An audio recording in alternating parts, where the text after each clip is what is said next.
you about the messaging for next week for the World Day to Combat Desertification, right? Yeah. Okay, apparently we're live. So this is GEF Live. I'm Christian Hoffer. I'm working on communications for the Global Environment Facility. We're here at the 56th GEF Council in Washington, D.C., in the headquarters of the World Bank. I'm sitting here with Ibrahim Thiaw, who is, since earlier this year, the Executive Secretary of the United Nations Convention to Combat Desertifications. Welcome.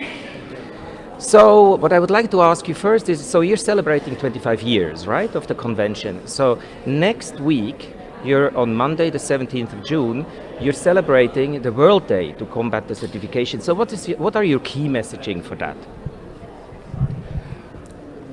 17th of June, but also 25th anniversary of the UN Convention to Combat Desertification. It's time to basically harvest more information about what we have done so far and basically look at the future.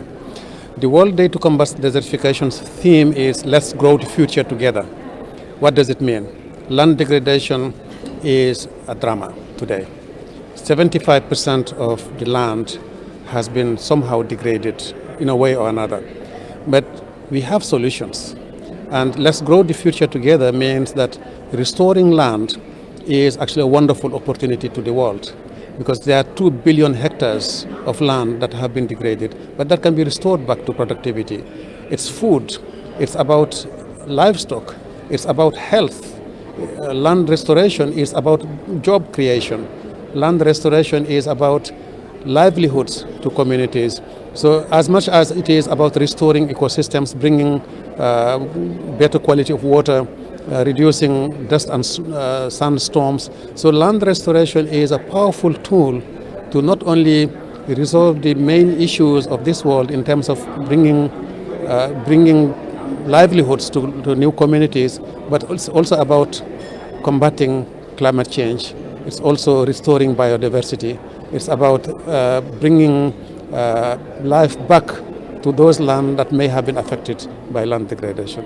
So it is certainly not about just planting a tree or a herb. It's basically providing the food that the world needs. 98% of the food that we eat is coming from land. So land restoration, land degradation means less food on our plates. So you mentioned climate change and biodiversity. The GEF is the financial mechanism of your convention, but also for climate change and biodiversity, the 3 Rio conventions, right? So where do you see the potential for the synergies among these conventions?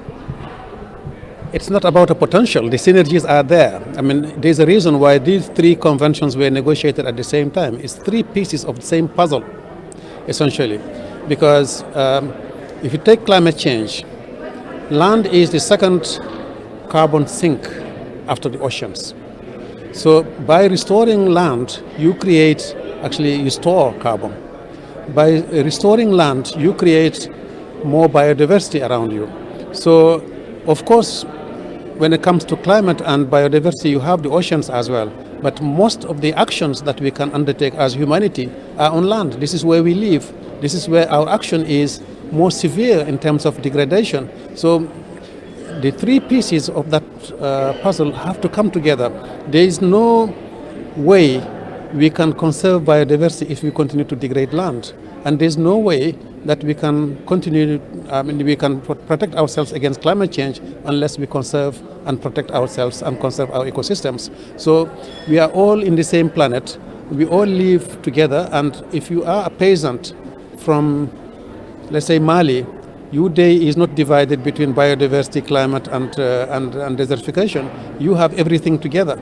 Your aim is to feed your people. Your aim is to educate your children, is to have good health for your family. And nothing can be achieved without conserving biodiversity, protecting yourself against climate change, and protecting yourself against land degradation.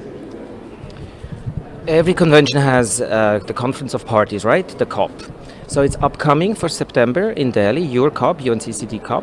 And I wanted to know from you what your expectations are in terms of milestones and important steps that can be taken. This is the 14th session of the Conference of the Parties after 25 years. The main theme this time around, it turns around job jobs and unlocking opportunities. As I said, land degradation, as much as land degradation is a problem, land restoration is a solution.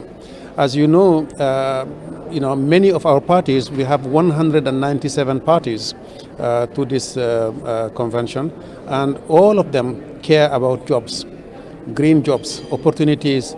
When agriculture is able to produce, how can we feed the 9 billion people to come without continuing to degrade on our ecosystems, especially in the dry lands that are more fragile. So the Conference of the Parties will have series of discussions. 6 ministerial sessions will be organized where ministers and high-level participants, including from the private sector and civil society organizations, will be able to discuss issues related to land management, to land stewardship, business opportunities and business investments in land, and how can you foster that kind of long-term restoration by involving business in the restoration, making sure that they have incentives to actually invest in land restoration, not in terms of social and corporate responsibility, but business. Basically, land restoration is a business case, and we would like to have everybody have that understanding and that discussion. So it is a wonderful opportunity that the government of India will be hosting this Conference of the Parties. India is a great nation that also is facing land degradation, but is doing a lot in terms of land restoration.